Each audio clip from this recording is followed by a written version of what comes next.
11 mars 2011.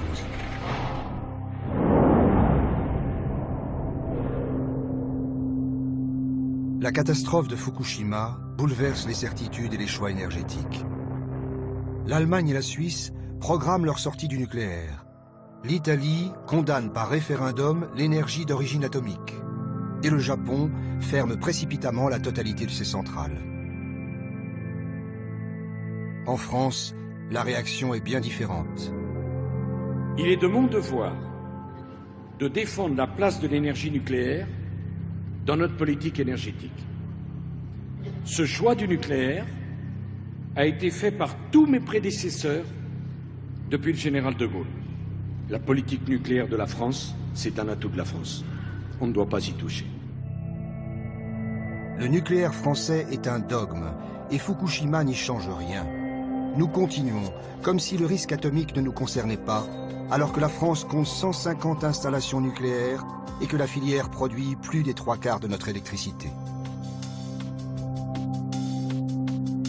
Nos gouvernements ont fait du nucléaire une religion d'État, défendue par une technocratie toute puissante, et les racines de cette exception française remontent loin dans notre histoire.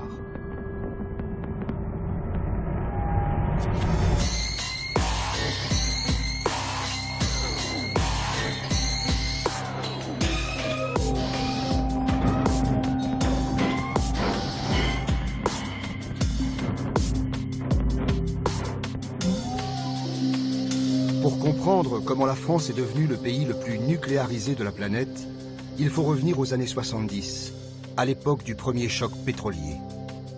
Fin 73, guerre du Kippour, augmentation d'un facteur 4 des prix du pétrole dans le monde, et d'un seul coup, en France en particulier, alors qu'on s'était habitué doucement à dépendre de plus en plus d'un pétrole bon marché, c'est devenu intolérable.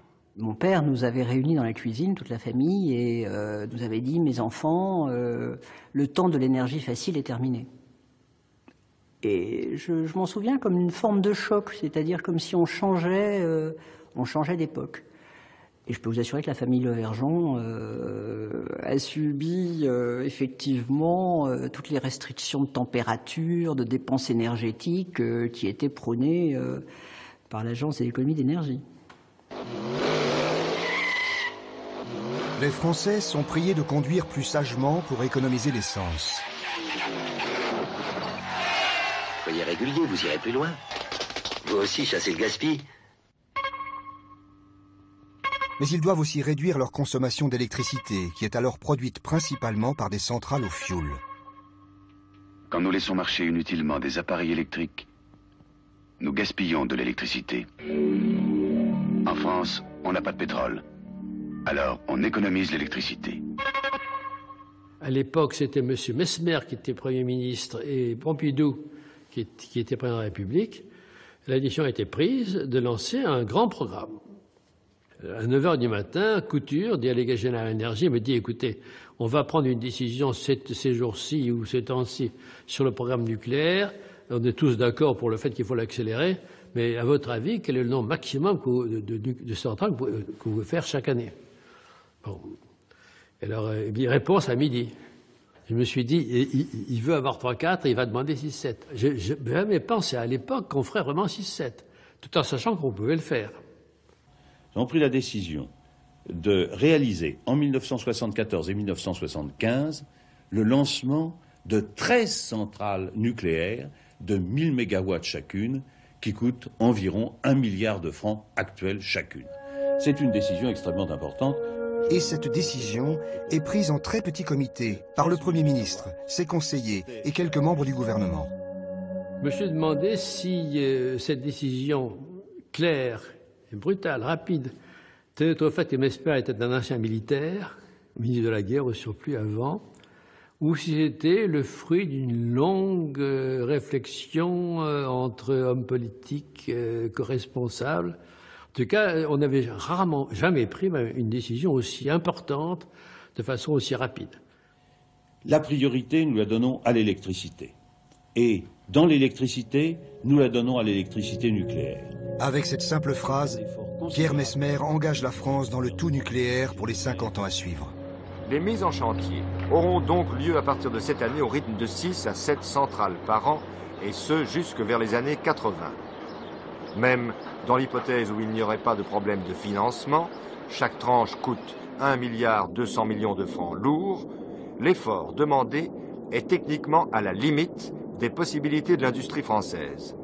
Le programme Messmer, 74, etc., où on lance vraiment le programme, c'est vraiment un choix d'imposer. C'est-à-dire qu'il n'y a aucun débat à l'Assemblée, il n'y a pas de débat démocratique, c'est le gouvernement décide que, en résumé, les Français sont trop bêtes pour comprendre, donc puisqu'on va agir pour leur bien, on va mettre en place le programme électronucléaire. On dit toujours qu'il n'y a pas eu de débat parlementaire. C'est vrai, mais a priori, il n'y a pas besoin. Ça faisait partie des délégations de pouvoir du Premier ministre et des DDF. Si on voulait un débat parlementaire, il fallait que les opposants déposent, fassent une demande, proposent une loi, fassent quelque chose. Ils ne voulaient pas, ils étaient sûrs qu'ils perdraient. Et c'est assez vite que j'ai vu que ce qui était en train de se produire, c'était le passage d'une addiction au pétrole à une addiction à l'électricité d'origine nucléaire. Et ça, c'est très curieux, c'est que c'est passé comme une lettre à la poste, quoi. C'est-à-dire qu'il y a eu une telle pression à l'occasion du choc pétrolier. Ils ont profité de ça pour dire, vous voyez, la catastrophe. Donc, la seule réponse, c'est le nucléaire massif. Ce qui était assez idiot, mais finalement, c'est très bien passé. Le nucléaire ou la bougie, le nucléaire ou le chaos, c'était quand même les grands titres, hein. Et donc, ils ont emporté le morceau et on s'est lancé dans le tout nucléaire, ce qui était une imbécilité, y compris du point de vue industriel. Le plan Messmer va devenir la grande réussite industrielle de la République planificatrice de l'époque. Je dois dire que ceux qui ont lancé ça ont dû ressentir effectivement les démarrages comme une forme extraordinaire de pari. À l'époque, il y a eu 6 grands programmes lancés par Georges Pompidou. Dans les 6 programmes, donc l'aéronautique, le spatial, le TGV, le nucléaire, les télécoms et le plan calcul. Quand on regarde, il y a un plan sur les 6 qui n'a pas été un succès. Et on a eu l'impression, mais vraiment, de participer à une mission nationale. On a vraiment assimilé l'idée, il faut faire quelque chose, et nous, on fait partie des gens qui peuvent. Et on était prêts. En effet, la France est prête. Au moment de la crise du pétrole, cela fait déjà 25 ans qu'elle a mis au point sa première pile atomique. Car la radioactivité, c'est la France. Ou du moins, c'est une découverte française et un de nos plus prestigieux domaines de recherche, récompensé par 3 prix Nobel. Henri Becquerel, les époux Pierre et Marie Curie, leur fille Irène et son mari Frédéric Joliot-Curie. Ces noms sont une fierté nationale. Rien d'étonnant alors si l'atome et ses applications fascinent le public. J'ai un souvenir d'enfance très marqué quand, avant la guerre, on allait acheter des chaussures chez les chaussures André. On vous mettait le pied dans une petite boîte et on voyait les os. Et tous les petits-enfants étaient tout fiers d'avoir vu leurs os en se faisant irradier le pied par Monsieur André. Ça ne se fait plus du tout, c'était quand même relativement dangereux. C'est-à-dire qu'à l'époque, on n'était quand même pas vraiment averti de tout le risque qu'on prenait. L'atome est bon, le radium est bénéfique. Les publicités d'avant-guerre en témoignent. Crème de beauté au radium, eau minérale radioactive, parfums atomiques. Cette science-là fait rêver. En 1945, même l'explosion de la première bombe sur Hiroshima n'entame pas la ferveur pour la science atomique. Certes, Hiroshima avait frappé les imaginations, mais en même temps, on se rendait compte qu'il y avait là une force considérable, et si, comme le prétendaient certains savants, on pouvait mettre cette force à la disposition de la vie civile, ça représentait quand même quelque chose de très, très prometteur. Dans une France qui se relève difficilement des humiliations de la guerre, toutes les forces politiques, des communistes aux démocrates chrétiens, se rallient à un idéal de progrès par la science et par l'atome. En même temps que les déserts pourront être rendus à la vie, les races de bestiaux, grâce à certains traitements atomiques, verront se développer leur qualité, leur poids et leur valeur.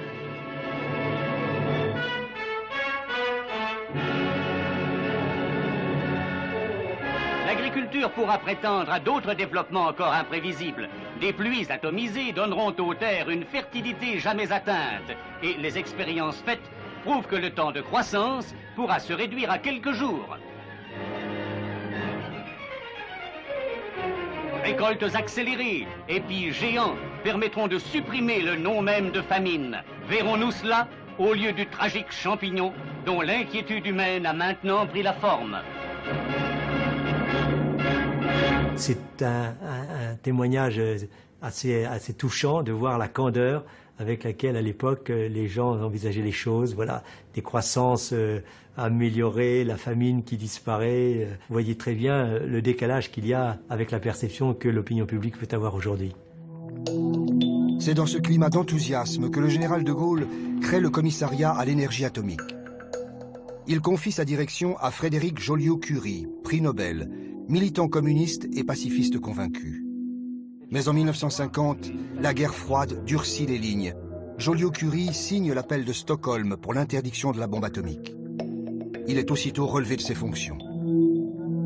Joliot-Curie, effectivement, a été remercié. Le CEA est un établissement public. Vous avez l'obligation d'être loyal au pouvoir légitime, qui est le pouvoir élu. Donc, à partir du moment où quelqu'un ne se sent pas à l'aise avec les missions qu'on lui demande d'accomplir, la logique est celle, effectivement, de partir. Joliot-Curie est remplacé par Francis Perrin, partisan convaincu de l'arme atomique. Francis Perrin, il avait le goût de la vulgarisation, mais il a quelquefois été un peu loin. Et je me souviens notamment, lors d'une conférence, il a dit, vous savez, le plutonium, c'est formidable, c'est extraordinaire. Pensez, avec une mandarine de plutonium, on peut tuer l'humanité entière.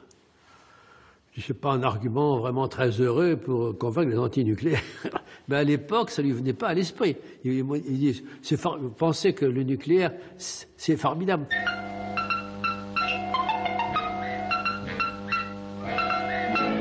Je viens chercher ma provision de calories pour l'hiver. Parfaitement, madame. En voilà pour 6 mois.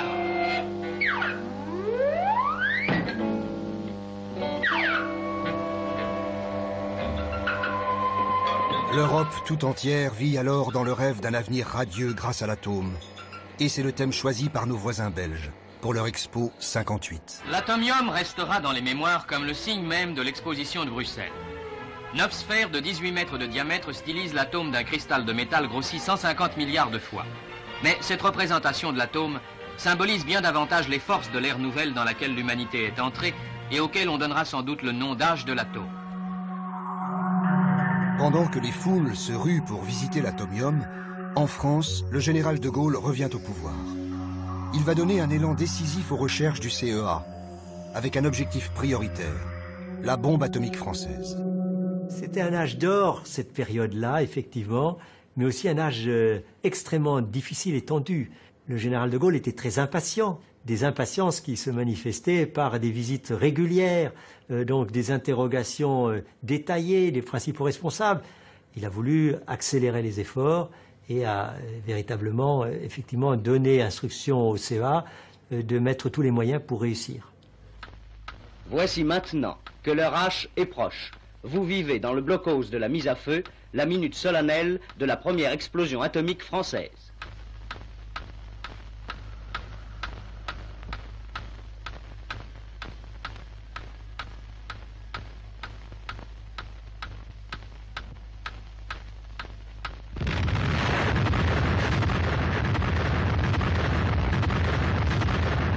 Cette nouvelle de la première bombe a été accueillie par le général de Gaulle avec une immense fierté, une immense satisfaction. Donc il avait le sentiment que la France revenait de plein droit dans une capacité de dialogue avec les plus grands de ce monde, avec cet outil nouveau. Il faut avoir des alliés, mais il ne faut pas avoir de protecteurs. C'est la raison pour laquelle la France, avec ses moyens, et sans outrecuidance, a cru devoir entrer dans la voie qui lui procurera l'armement, il faut bien le dire, nécessaire pour être elle-même. C'est ainsi que De Gaulle associe définitivement le nucléaire à la grandeur du pays. Les essais atomiques français en Algérie, puis en Polynésie, vont déchaîner les protestations internationales. Mais De Gaulle n'en a cure. Il en profite même pour affirmer sa stature sur la scène diplomatique. Les présidents suivants adoptent la même posture provocatrice. François Mitterrand va défendre lui aussi les essais nucléaires dans le Pacifique. La France, puissance présente au Pacifique, entend y décider souverainement de ce qui touche à ses intérêts nationaux. Et Jacques Chirac lui fera écho à son tour. J'ai pris la décision parce que je la considérais nécessaire aux intérêts supérieurs de notre nation d'autoriser la fin de cette campagne d'essai, et cette décision est naturellement irrévocable. La bombe française reste jusqu'à aujourd'hui l'emblème menaçant de la puissance nationale.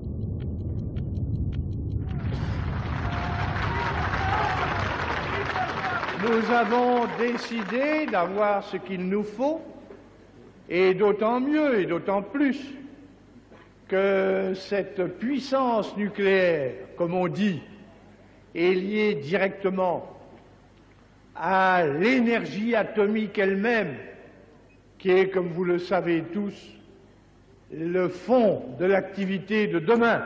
On n'a jamais, en France, essayé de faire deux chaînes, deux systèmes de combustible séparés, l'un un aspect civil, l'autre militaire. C'est-à-dire on a intégré les deux dès le départ et on a dit il faut que l'un puisse profiter de l'autre. Alors que dans tous les autres pays, on a essayé plutôt de garder au moins un semblant, disons, de séparation entre le civil et le militaire. Il faut attendre la fin des années 60 pour que l'atome s'émancipe de la tutelle militaire. Le nucléaire devient une vraie filière industrielle, organisée autour de grandes entreprises publiques que sont EDF et le CEA, et des consortiums comme Cogema et Framatome, qui produisent le combustible atomique et fabriquent les réacteurs. Toutes les conditions sont donc réunies en 1974 pour lancer un programme colossal de centrales nucléaires. C'est l'origine de ce développement formidable où entre 1973 et on va dire 1990, grosso modo, en moins de 20 ans, ont été construits 58 réacteurs. Peu de gens imaginent que sur cette période, chaque année, on lançait la construction de 3 à 4 nouveaux réacteurs. À une certaine époque, en France, il y a eu jusqu'à 25 réacteurs en construction simultanée. Ainsi, sur cette lancée, 2 savants américains ont calculé qu'en l'an 2000, pour se passer du pétrole en France, il faudra construire, tenez-vous bien, 900 centrales nucléaires. C'est vertigineux. Mais justement, ce vertige fait peur. Et les Français, qui aimaient tant l'atome dans les laboratoires, n'en ont guère envie dans leurs communes. Chaque projet d'implantation va donner lieu à des oppositions véhémentes. Et il y a eu des conflits partout. Alors avec une vraie difficulté pour l'opposition, c'est que finalement, vu que tout se construit en même temps, il est très difficile d'organiser une lutte forte à certains endroits. Mais je me rappelle m'être déplacé à Golfech, m'être déplacé à Chaux dans les Ardennes. Et à l'époque, on partait le vendredi, après le travail, avec nos 2 chevaux en piteux état, pour aller à l'autre bout de la France, planter une canadienne, même en plein hiver, pour aller manifester contre l'installation des centrales nucléaires.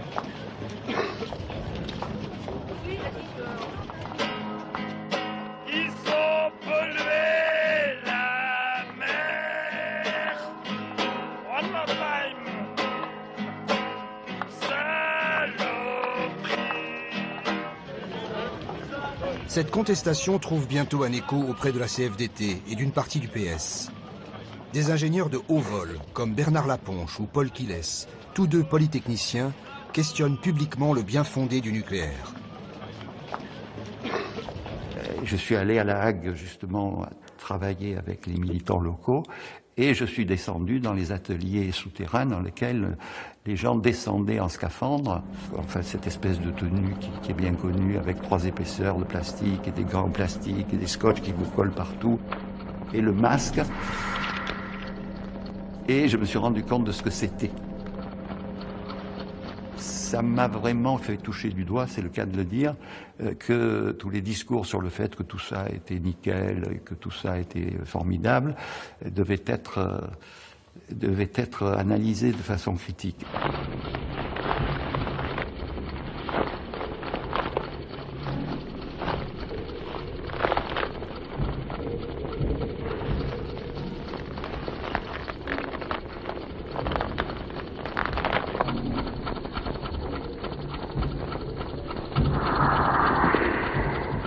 très vite, on s'est aperçu qu'il pouvait y avoir toute une série de problèmes techniques, des problèmes financiers, mais aussi des problèmes de sécurité. Et je me disais, alors c'était le responsable politique je n'étais pas encore responsable politique, mais le militant politique qui s'intéressait à ces questions-là, je me disais, est-ce qu'on a le droit de mettre en péril ainsi l'humanité tout entière?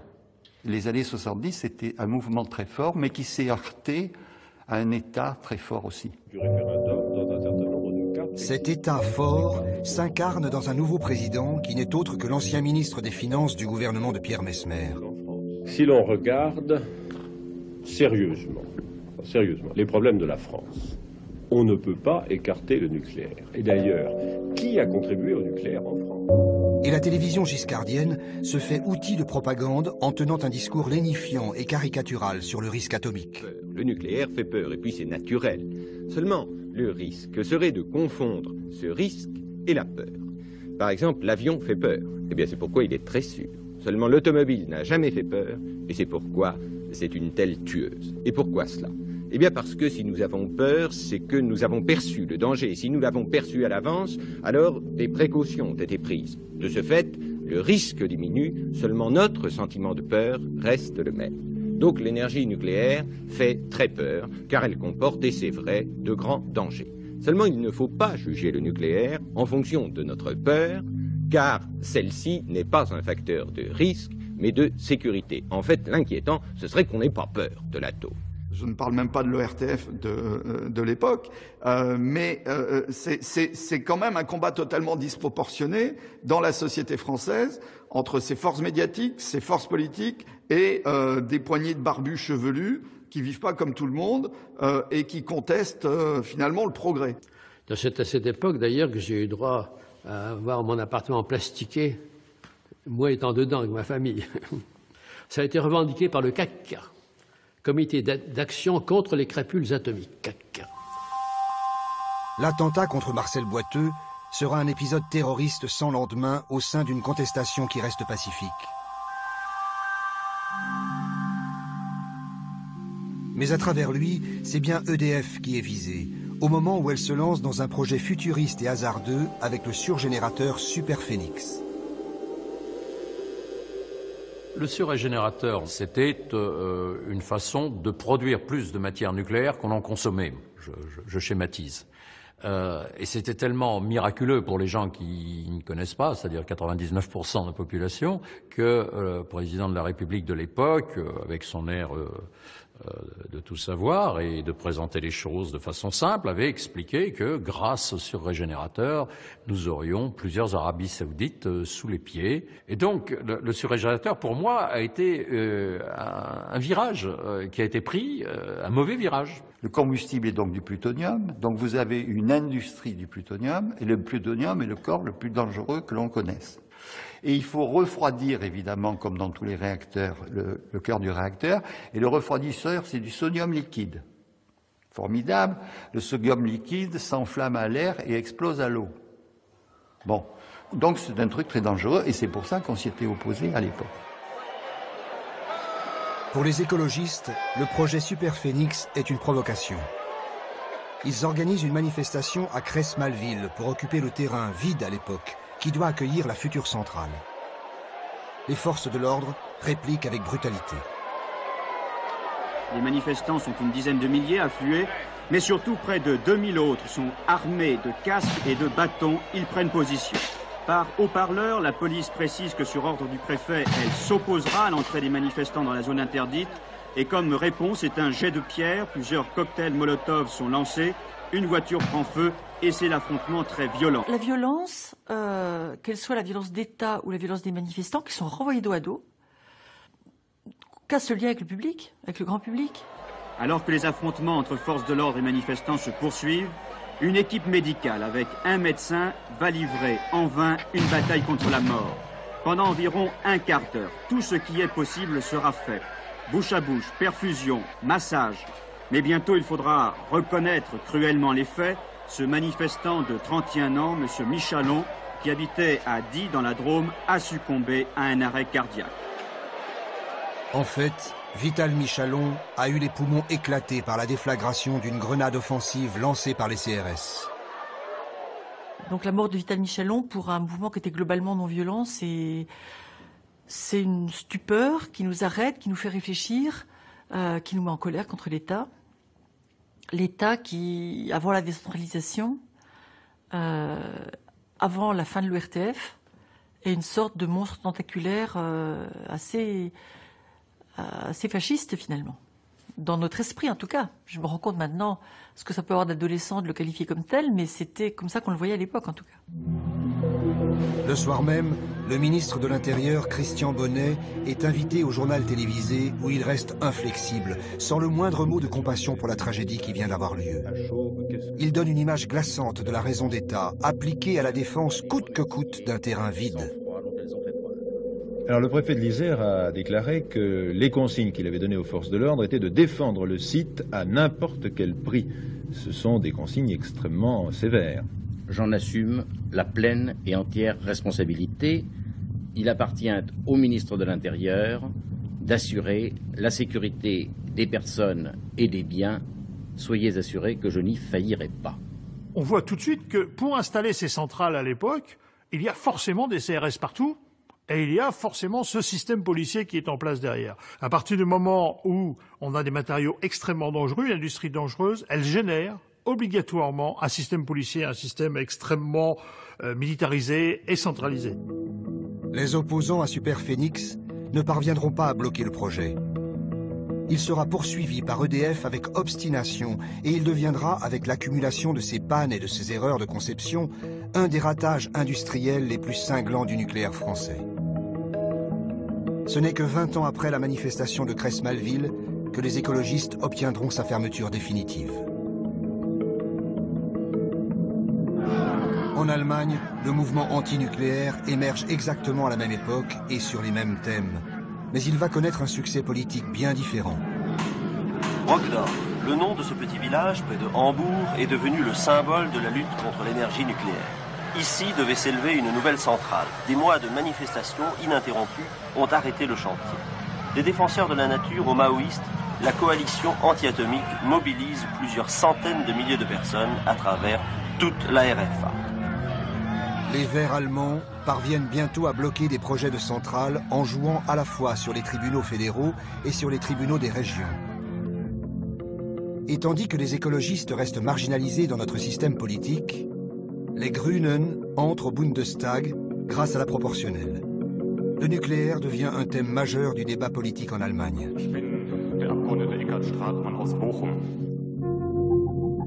Ainsi, dès les années 70, l'édifice du nucléaire commence à se lézarder et les premiers doutes sont bientôt confirmés par un accident grave. Small amounts of radioactivity are still being detected this morning miles from the atomic power plant in central Pennsylvania. That's become the scene of one of the country's worst atomic power accidents. The plant is the À 3 Mile Island, l'inimaginable est devenu réalité. Des combustibles atomiques ont échappé au contrôle des techniciens et le réacteur a fondu. 3 Mile Island a été un vrai choc culturel. Il mettait en évidence que, en dépit des précautions prises, une erreur humaine était capable d'engager un réacteur dans un espèce de processus extrêmement dangereux où vous pouviez aller jusqu'à la fusion du cœur. And atomic safety experts say it will be some time before they can get to the actual scene of the accident because the radiation levels there are at a level the government considers lethal. En résumé, Jean-Claude Bourret a un enchaînement de défaillances techniques, mais que l'on connaît, mais qui est l'accident, en quelque sorte, maximal, le pire qui puisse arriver à un réacteur, et dont on disait que la probabilité était très faible. Mais hélas, ça s'est produit, et ça la jette en quelque sorte, eh bien, un manque de crédibilité maintenant sur le nucléaire. L'accident de 3 Mile Island conduit l'administration du président Carter à déclarer un moratoire sur la construction de toute nouvelle centrale. I know that we cannot immediately close down all of our plants. There are some 72 of them at one time. But I do think that we can take some steps immediately to make sure that there is no further expansion of nuclear power generating plants which can just geometrically increase the danger that we all live under. Cette résolution des États-Unis provoque des débats dans tous les pays du nucléaire.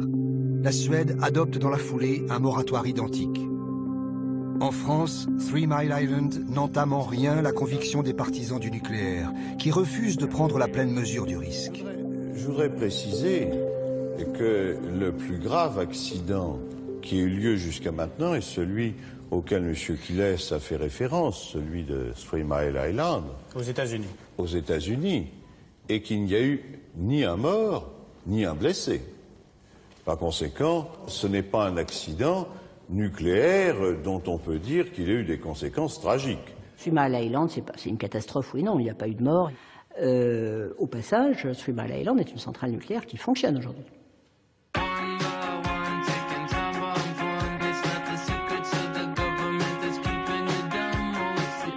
Dans les années qui suivent, l'électricité nucléaire s'insinue dans tout notre espace quotidien.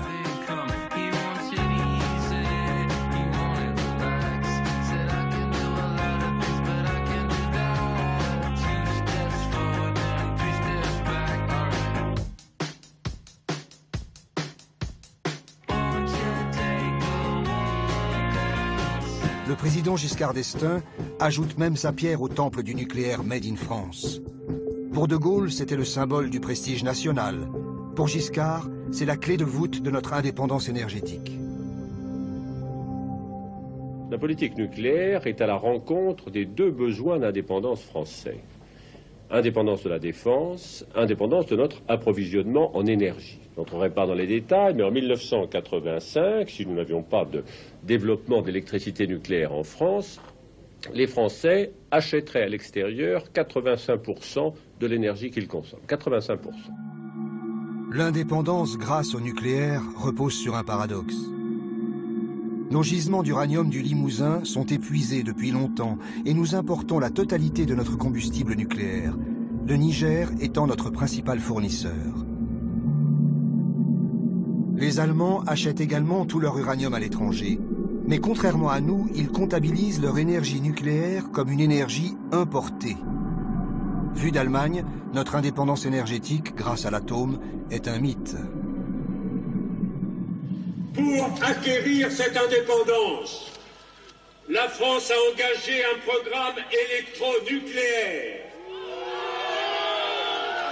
qui est un programme électronucléaire dont personne ne peut faire oublier ici qu'il est approuvé à la fois par le Parlement et par l'immense majorité de la population française. Au tournant des années 80, tous les espoirs des antinucléaires reposent sur une victoire possible de François Mitterrand aux prochaines présidentielles. C'est vrai qu'à l'époque, l'arrivée de la gauche, l'arrivée de Mitterrand était pour nous un très grand espoir. On avait l'impression qu'il y aurait un véritable changement vis-à-vis de la politique énergétique. Moi, j'ai gardé bien soigneusement à la maison une lettre qui est signée de François Mitterrand, de sa main. En gros, il nous disait « Appelez à voter pour moi et j'arrêterai l'usine de l'Ague ». La campagne se déroule sur fond de lutte antinucléaire à Plogoff. Le temps Moussad n'avait pas découragé des milliers de manifestants. On parle de 20 000 venus apporter leur soutien à la commune de Plogoff en lutte contre l'installation d'une centrale nucléaire sur la pointe du Raz. À commencer par le maire de Plogoff lui-même, Jean-Marie Kerlock, tout le monde était surpris par l'ampleur de ce soutien. Ça, c'est vrai que c'était une époque très forte, parce que c'est vrai que ces gens se sont mobilisés localement, et tout le monde, c'est-à-dire du maire aux agriculteurs, je me rappelle où il y avait des journées organisées par thème. Alors il y avait la journée des anciens combattants. Alors ils venaient avec leurs drapeaux et manifestaient contre les CRS. C'est public une mairie, j'estime. Je ne vois pas la raison pour laquelle il faut y aller qu'à 2 personnes. Moi, quand j'ai envie d'aller dans la mairie de ma commune, s'il y a du monde avec moi, il n'y a personne à l'entrée jamais qui me dit non, vous n'allez qu'à 2. Je n'ai jamais vu ça, moi. Comment ça se fait qu'ici, c'est comme ça? Pourquoi? Si c'est Plogoff. Ah, vous ne savez pas, mais écoutez, je comprends que vous ne faites que votre boulot, d'accord, ici. Mais j'estime que c'est de la vaste fumisterie, ce truc-là. J'étais directeur de la campagne de Mitterrand, mais j'étais aussi responsable des questions énergétiques. Donc, pour employer un mot trivial, je le tannais. Et je l'ai mis en garde en lui disant, vous savez, à Brest, moi je suis déjà allé là-bas, la tension risque d'être forte. Je connais les Bretons, par rapport à ce dossier, ils sont très chauds. J'ai été attaqué récemment par le président de la République sortant, je ne sais comment l'appeler, finissant, qui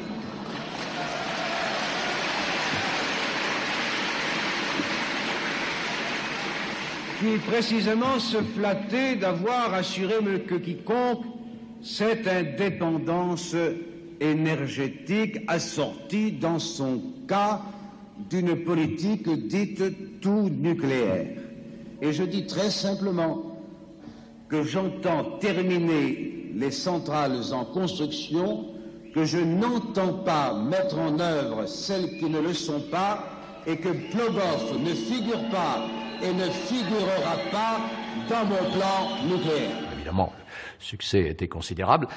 Moi, j'étais ravi. Et quand on est revenu en avion, il m'a dit vous avez vu, hein, sur Plogoff. Bon, je ne sais pas si j'ai eu raison, mais enfin, ce qui est dit, je le ferai. C'est un excellent souvenir, d'abord parce que ça montrait que les luttes pouvaient être victorieuses. C'est la grande victoire de la mobilisation antinucléaire. Mais c'est aussi extrêmement simple pour le nouveau pouvoir socialiste d'abandonner Plogoff, donc de donner des gages finalement aux écologistes et de continuer le programme électronucléaire. Puisque dans les engagements de Mitterrand, il n'y a pas bien sûr que Plogoff, il y a aussi le grand débat sur le nucléaire. Ce grand débat sera totalement escamoté, quelques heures de débat au Parlement en tout et pour tout, et le programme va se poursuivre. Je crois que je peux le dire maintenant parce qu'il y a prescription, mais quand M. Mitterrand a devenu président de la République, j'ai été baiser la mule, ce qui était mon devoir, et il m'a dit, écoutez, cher ami, pour le nucléaire, vous me laissez Plogoff et je vous sauve le reste. Il m'a dit ça, enfin, c'est pas aussi clairement que ça, mais c'est ça que ça voulait dire. On a renoncé à Plogoff solennellement et on lui a la paix pour le reste. Il est élu le 10 mai, et quelques semaines après arrive le premier train de déchets nucléaires en provenance d'Allemagne, et on a les CRS de gauche à la place de ceux de droite, et rien n'a changé. Et on voit bien que finalement, il y en a qui avalent leur chapeau, et qui laissent en fait partie. Vous dire que j'ai bien vécu ce moment de revirement serait très excessif. Je l'ai mal vécu de plusieurs façons. En 81, il n'y aura pas de poste ministériel pour Paul Quilles, spécialiste de la question énergétique au Parti socialiste. Le portefeuille de l'énergie échoit à un homme inattendu, Edmond Hervé. Edmond Hervé, qui ne connaissait pas le sujet, mais bon, on l'apprend. Vous savez, il y a un grand principe que j'entends souvent dans la politique, moi en tant qu'ingénieur, qui m'a surpris. Quand quelqu'un connaît trop bien un sujet, il ne faut pas le mettre à ce poste au gouvernement, parce qu'il est dangereux. Donc c'est peut-être ça. Et on préfère mettre des gens qui ne connaissent pas le sujet. Ça, c'est vérifiez-le. Parce que s'il connaît trop bien le sujet, il va être sensible à, etc. En réalité, c'est l'inverse. Quelqu'un qui ne connaît pas le sujet est encore plus sensible à ce qu'il ne voit pas se matérialiser comme des lobbies. Le lobby. Le mot résonne longuement lorsqu'on parle du nucléaire. Car derrière l'étonnante continuité de politique énergétique en 1981, on perçoit bien l'action en coulisses de tous ceux qui défendent le programme nucléaire français. D'abord les industriels comme EDF et le CEA, ou la Cogema et Framatome, ancêtres d'Areva, mais aussi les hauts fonctionnaires du ministère de l'Industrie et encore des conseillers techniques à Matignon comme à l'Élysée. Quand vous avez le patron d'EDF, du CEA, des ingénieurs, des gens qui viennent nous trouver, qui vous retrouvent au repas, qui vous disent « mais c'est pas possible, vous ne pouvez pas », que vous avez les élus d'une région qui vous disent « ça fait tant d'emplois en moins », cette somme d'informations fait qu'à la fin, on dit « oui, attention, voilà ». Et on se retrouve dans une contradiction. Le lobby nucléaire est un lobby très particulier en France, parce que on ne peut pas le mettre sur un pied d'égalité avec le lobby du pétrole ou le lobby de l'agroalimentaire ou même le lobby agricole, qui sont des lobbies distincts de l'État. En France, le nucléaire et l'État sont totalement liés. Et donc, ce n'est pas vraiment un lobby. C'est une partie de l'État. Les grands programmes dont je parle français ont été nourris par les corps d'ingénieurs français, corps des mines, corps des ponts, corps des télécoms, qui sont effectivement une invention napoléonienne, pour certains d'entre eux d'ailleurs même avant, pour être des sortes de, comment dirait-on, moines soldats du développement économique. Donc je crois qu'effectivement, dans la réussite de ces grands programmes, il y a beaucoup cette espèce de, on pourrait dire technocratie, mais technocratie savante, technocratie d'ingénieurs, qui a développé avec continuité ce que les politiques souhaitaient.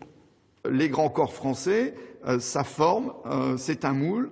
On peut avoir des valeurs et des opinions de droite ou de gauche, mais on a quand même eu la même formation. Et ce système français très fort des grands corps, des grandes écoles et d'une formation commune de tous ceux qui vont se retrouver en situation de décideur, c'est ça aussi qui est une partie du deal nucléaire français. L'élite technique de la République française est issue des grandes écoles. Au premier rang de celle-ci, on trouve Polytechnique, qui est à la fois une école d'ingénieurs et une institution militaire.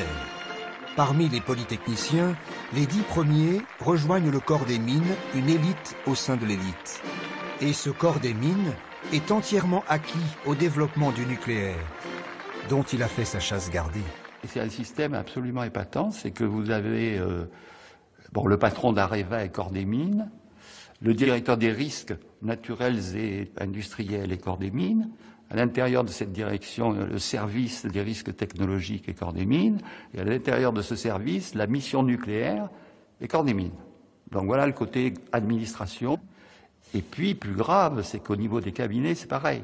Donc aujourd'hui, par exemple, les conseillers énergie de Monsieur le Président de la République et corps des mines, le conseiller énergie de Moscovici et corps des mines. S'il y a un ministre qui change, il va se trouver devant un bureau en arrivant avec 3 CV du corps des mines sur son bureau, desquels il peut choisir son conseiller énergie.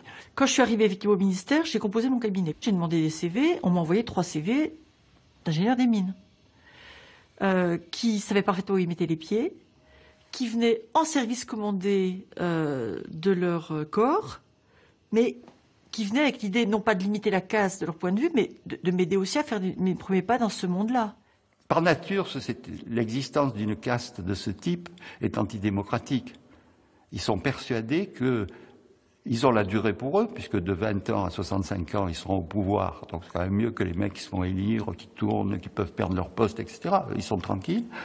Donc ils assurent la permanence de la France. Le nucléaire français fonctionne en vase clos, en dehors de tout contrôle démocratique. Et c'est ce que va mettre en évidence la catastrophe de Tchernobyl. La France compte alors 45 réacteurs en activité, ce qui fait d'elle le pays le plus nucléarisé d'Europe.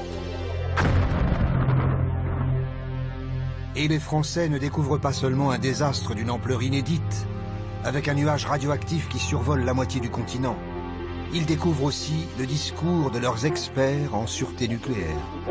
Si on fait le total de ce qu'on ingérera à la suite de l'accident de Tchernobyl en iode 131, ce sera le 10e de la norme, qui est la seule norme de 5,4 microcuries par an. Mais non, mais c'est pas la peine de ramener à l'ancienne unité qui était le curie. On parle en curie dans beaucoup de milieux. Essayons de faire en sorte que tout le monde comprenne, parce que moi j'y comprends rien, je suis pas physicien nucléaire, je pense que tous ceux qui nous regardent ne sont pas non plus des physiciens nucléaires. La plupart des personnes qui connaissent cette question parlent en curie, je continue à parler en curie. Bon, alors si tout le monde parle en Becquerel et que vous parlez en Picot-Curie, alors déjà qu'on n'y comprenait pas grand-chose, là on est complètement perdu. La communication a été une vraie catastrophe, c'est pas une découverte. Je pense que le professeur Pellerin, en fonction des informations dont il disposait, a dit ce qu'il pensait. Mais avec vraiment, et ça transparaît dans son discours, l'idée, il faut surtout éviter une panique. Et donc, il a été beaucoup plus rassurant que transparent. Le professeur Pellerin est alors le patron tout-puissant de notre service de sûreté nucléaire, responsable de l'inspection et de la surveillance de nos centrales. Il va se livrer à un exercice de non-communication surréaliste. L'opinion publique résume alors la version officielle en une phrase: le nuage de Tchernobyl s'est arrêté à nos frontières. La France a créé, au moment de Tchernobyl, une ligne Maginot de l'information absolument incroyable, absolument incroyable. Je l'ai vécu cette affaire-là de très près. Je vous le disais, j'étais l'avocate du Land de Sarre. 3-4 jours après Tchernobyl, j'avais rendez-vous avec Jolainen, qui était le ministre de l'Environnement de la Sarre. Oui, il me dit, voilà, on interdit aux enfants d'aller dans les parcs, les gens ne font pas de sport, ne courent pas dans la rue, sortent le moins possible, pas de fruits frais, pas de salade, pas de lait frais, enfin voilà, tout ça. Nous avons pris contact avec le gouvernement français. Vous pouvez imaginer le succès qu'on a eu au secrétariat général du gouvernement que nous connaissions un peu à l'époque. Et puis, nous avons pris contact avec Corinne Lallot. Je me trouve à la frontière entre la France et l'Allemagne. De ce côté-ci, c'est la France et la salade est jugée parfaitement saine. Mais de ce côté-là, c'est l'Allemagne et la salade est jugée dangereuse pour la consommation car trop chargée en particules radioactives. Elle est par conséquent interdite à la consommation. Donc oui, nous avons été en face d'un vrai mensonge d'État. Oui, il y a eu de la radioactivité en France. Je continue personnellement à penser qu'on n'a pas dit la vérité aux Français et qu'au-delà de ça, on leur a menti. D'abord, je tiens à vous dire qu'il n'y a aucun problème de sécurité en France. Aucun. Mais on a dit qu'il n'y avait pas assez d'informations. C'est la raison pour laquelle nous avons mis en place d'abord une cellule d'information destinée aux journalistes pour les aider à faire leur travail.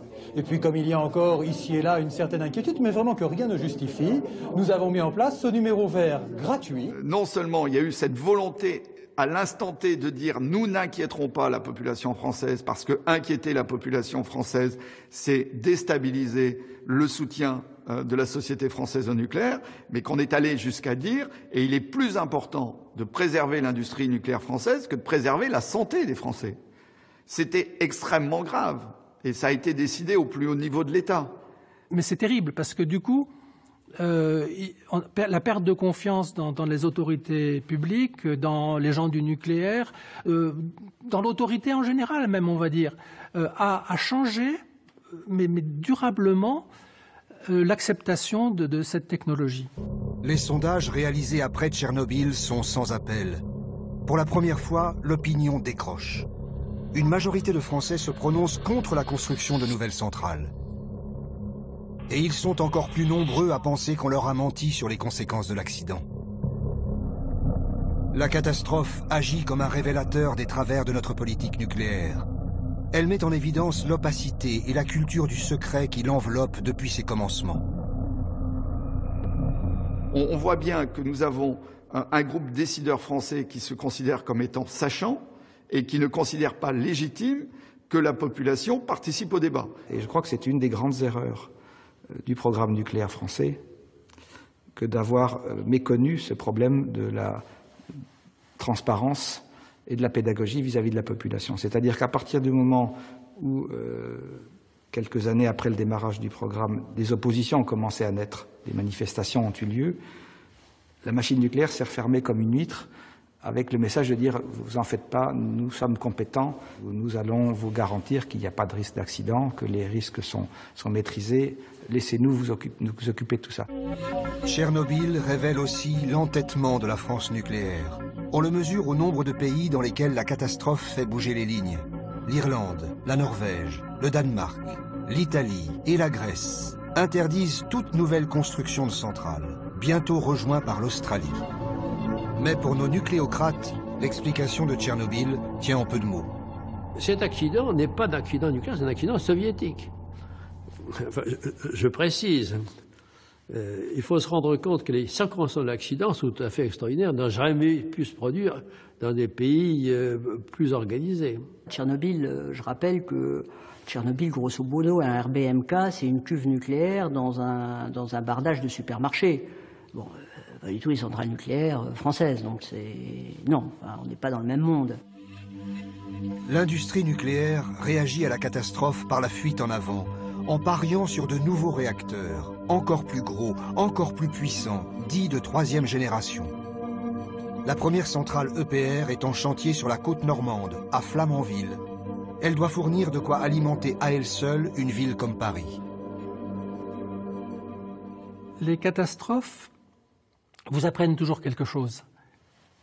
L'EPR est donc ce réacteur de 3e génération qui a incorporé ce qu'à l'époque on avait tiré comme leçon et de Three Mile Island et de Tchernobyl. La 3e génération vient de là. C'est-à-dire, c'est quoi qu'il arrive à l'intérieur du réacteur, il n'y aura pas d'effet à l'extérieur. Alors ça veut dire que c'est plus cher, ça veut dire qu'effectivement, comme je le disais, il y a beaucoup d'éléments de sûreté, de sécurité qui ne servent à rien au quotidien, mais le jour où vous avez un pépin, c'est ça qui fait la différence. Fondamentalement, c'est un réacteur électronucléaire de la même sorte que les autres, et donc sa puissance même, qui est le plus puissant de tous les réacteurs, fait qu'on emmagasine dans une usine comme cela une quantité d'énergie absolument phénoménale. Et la garantie absolue que rien ne peut se passer à l'extérieur avec des conséquences graves, elle ne peut pas être aujourd'hui apportée. C'est mieux, beaucoup mieux que les réacteurs existants, mais ça n'est pas impossible d'avoir un accident avec l'EPR. Prévu initialement à 3,3 milliards d'euros, l'EPR affiche aujourd'hui un coût de 8 milliards et demi et déjà 4 ans de retard à la livraison. L'EPR est beaucoup plus cher que les autres. Et ce qui est curieux, c'est que contrairement à la plupart des techniques, c'est vrai par exemple sur les renouvelables, dont le coût diminue au fur et à mesure qu'elles s'étendent, qu'elles progressent, vous voyez, le coût du photovoltaïque diminue, le coût de l'éolien diminue, etc., le coût du nucléaire augmente. C'est-à-dire l'EPR est 3 fois plus cher que Fessenheim, à monnaie constante. Pour l'instant, le réacteur EPR coûte la peau du dos, prend un retard considérable, et si ça doit rester comme ça, si c'est vraiment une caractéristique définitive de la filière, tant qu'à son coût et son durée de construction, les autres énergies n'ont pas d'inquiétude à avoir. Malgré l'inflation des coûts et la multiplication des critiques, la France persiste dans sa conviction et continue de tout miser sur le nucléaire. En ce début du XXIe siècle, nous sommes devenus le pays le plus nucléarisé au monde, avec 58 réacteurs qui fournissent près de 80% de notre électricité.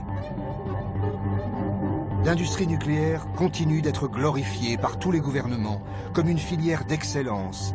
Elle est même devenue un élément incontournable de notre diplomatie.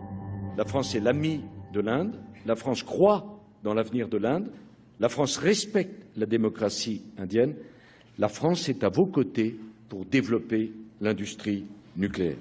Areva, entreprise d'État championne des constructions de centrales, est de tous les voyages officiels. Chaque succès à l'exportation est célébré comme une victoire nationale. Anne Lauvergeon vient d'officialiser le plus gros contrat jamais signé par Areva, la vente de 2 réacteurs nucléaires EPR de nouvelle génération. Nous avons eu toujours le soutien des présidents de la République, je dois dire, de Jacques Chirac, comme de Nicolas Sarkozy, pour aboutir. Autour de nos centrales, EDF arrose copieusement les municipalités et les contestations locales se retrouvent muselées. Grâce au nucléaire, le maire de Saint-Paul-Trois-Châteaux encaisse chaque année une taxe professionnelle de 11 millions d'euros. Pour une commune de 8000 habitants, c'est un record national. Bon, là, vous êtes devant la piscine. Une piscine, un bowling, une patinoire. Son village est équipé comme un émirat du Golfe. C'est moi qui l'ai construit avec mon entreprise. Ça a coûté 50 millions de francs. L'argent, ils ne savent plus quoi en faire. Le boulodrome couvert, c'est la cerise sur le gâteau à Koweït-sur-Drôme. Il a coûté 1 700 000 euros. Est-ce qu'on ne pourrait pas considérer que c'est un peu un gaspillage, cet équipement? C'était pas une priorité. Disons que dans le pays où il fait soleil les 3/4 de l'année, c'était un équipement qui n'était pas nécessaire fondamentalement, quoi. C'est évident. Cet équipement coûte encore à la commune 150 000 euros par an pour l'entretien. Alors que les bolistes, eux, préfèrent toujours le plein air. Le nucléaire en France, pour un certain nombre de territoires, c'est un point très important en termes économiques. Et donc on a des élus locaux qui ne veulent pas se mettre en danger en contestant une industrie nucléaire qui fournit les emplois sur ces territoires-là. Dans les années 80, les maires du Cotentin étaient, pour beaucoup d'entre eux, antinucléaires. Aujourd'hui, la plupart des élus du Cotentin sont des élus qui travaillent à Areva ou qui travaillent à EDF. Ça pose quand même un problème, me semble-t-il, de déontologie. La manne déversée sur les communes de l'atome cache un problème plus vaste. La France s'est suréquipée en nucléaire. Les technocrates du plan Messmer imaginaient un doublement de notre consommation électrique tous les 10 ans. Résultat, nous produisons aujourd'hui 30% au-dessus de nos besoins. Certains ont dit, mais ils ont construit beaucoup trop de centrales nucléaires, c'est du gaspillage, en même temps des risques inutiles. Alors, c'est à la fois vrai et pas vrai. C'est vrai si on regarde seulement la France. Mais si on regarde l'Europe occidentale, ce n'est pas vrai. Et le nucléaire était pour la France une occasion formidable de gagner des devises à une époque où ça avait une importance.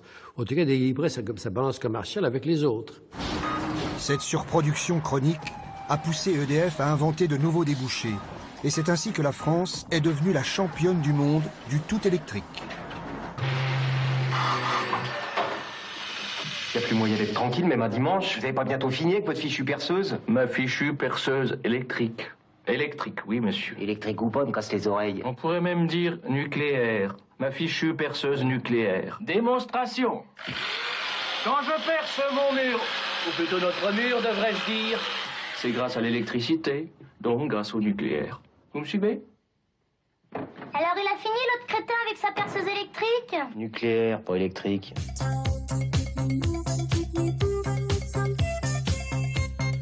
EDF et Areva multiplient les campagnes de publicité qui achètent la complaisance des médias et diffusent l'idéologie pro-nucléaire dans l'Hexagone.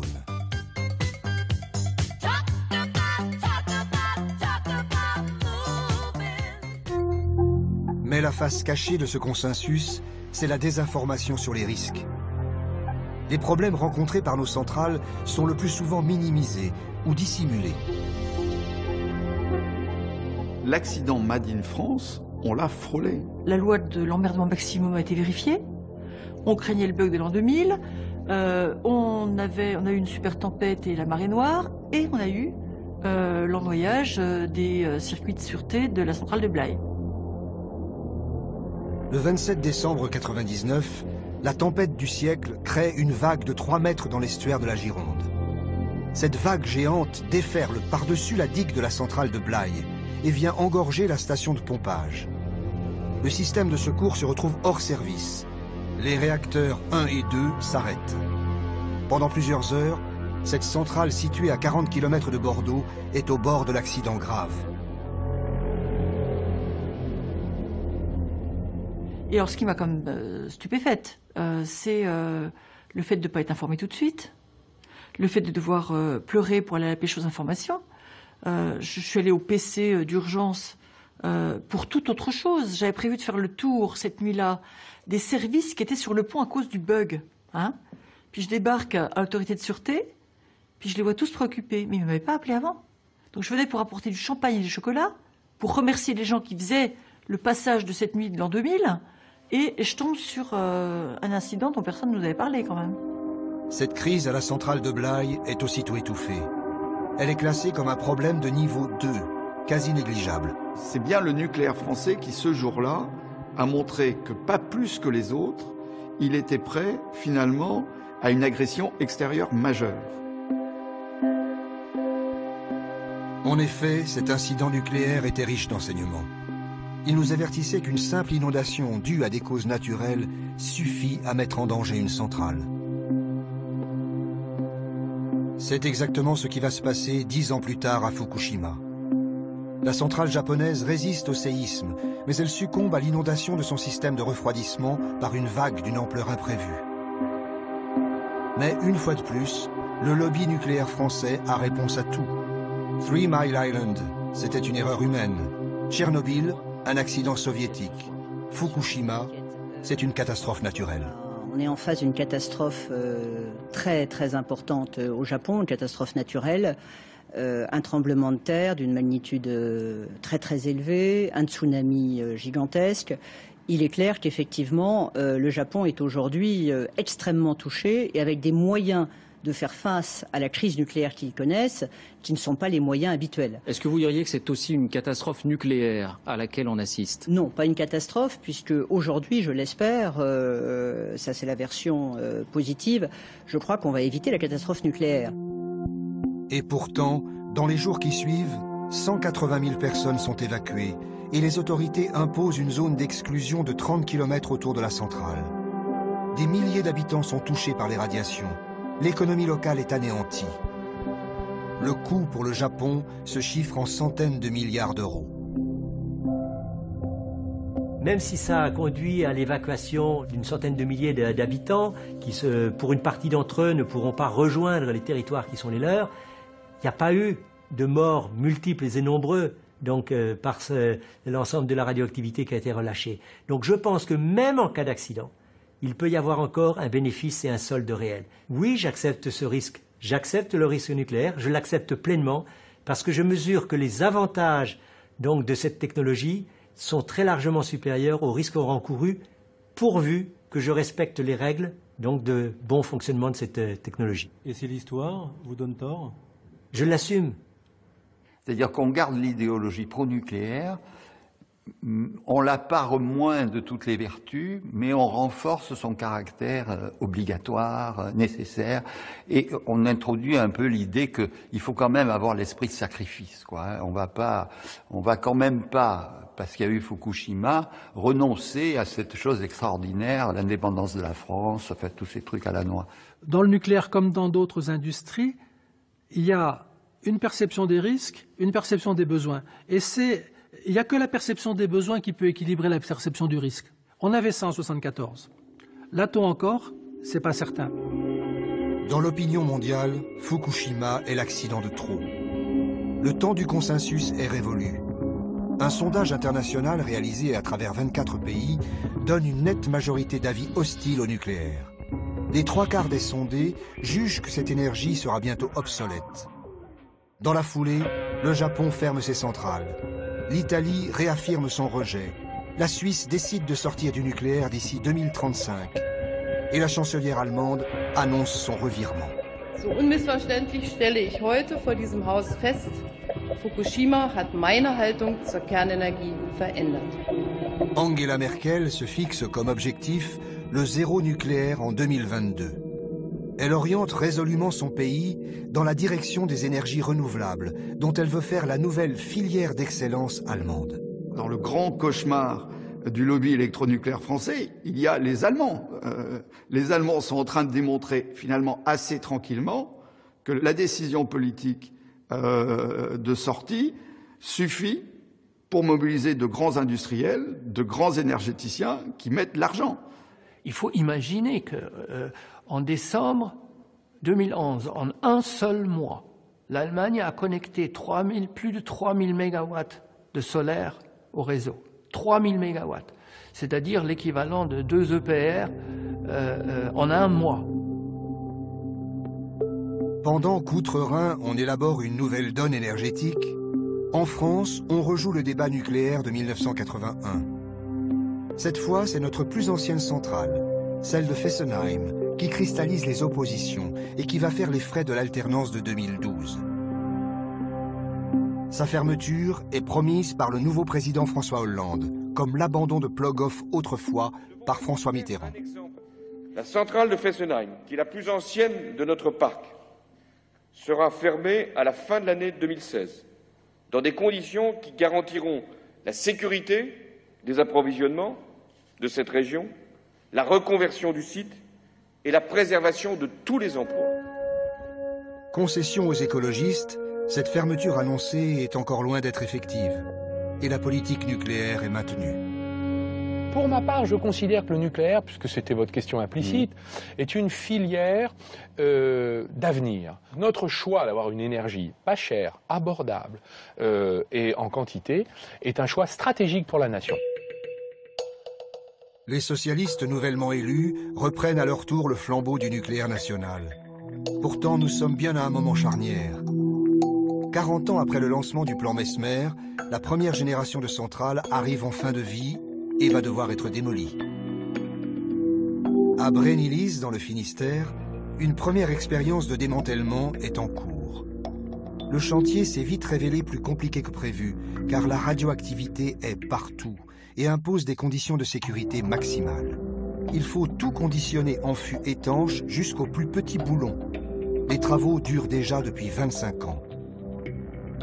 L'exemple de Brennilis montre que ce qui devait coûter 20 millions d'euros a déjà coûté plus de 450 millions d'euros. Donc on n'est plus du tout même dans les mêmes ordres de grandeur. La promesse originelle du nucléaire, celle d'une électricité abondante et à bas prix, est aujourd'hui contredite par les économistes. Il est vrai qu'en comparaison sur le plan international, la France a un prix d'électricité très compétitif. Mais puisque nous, on a poussé l'électricité dans les grandes consommations comme le chauffage électrique et l'eau chaude sanitaire, ça veut dire que les gens consomment beaucoup plus qu'un ménage moyen, par exemple en Allemagne. Donc les factures d'électricité sont beaucoup plus élevées en France que dans d'autres pays. Ce qui a conduit d'ailleurs à un phénomène de pauvreté énergétique avec 4 millions de ménages qui n'arrivent plus à payer leur facture d'énergie. C'est ça la mesure d'un succès de politique énergétique. Thierry? Oui? Imagine que si les 3/4 de notre électricité n'était pas nucléaire, il faudrait extraire de notre sol 80 millions de tonnes de pétrole.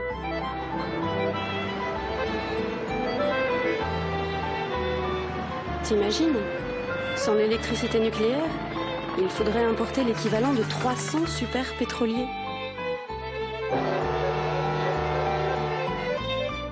Et en plus, on perd l'électricité plus chère. T'imagines?